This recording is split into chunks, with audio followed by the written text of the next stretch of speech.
Hi guys, welcome back to a new episode of Apps Academy. Today in this video, I'm going to show you how you can sign up for your Aramex account. Keep watching the video till the end.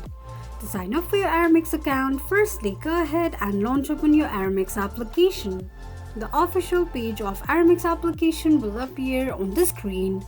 Swipe the screen to the left side and tap on Get Started option. Select your country and enter your mobile number, then tap on Go. A verification code will be sent to your phone number. Enter a verification code sent to your phone number and click on Verify and proceed. On the next page, enter your email address, create a password for your Aramex account and confirm your password by re-entering it, then tap on Submit. Tick mark on the box to agree to the terms and conditions of Aramex account. You can also tick mark on the second box to receive marketing emails from Aramex.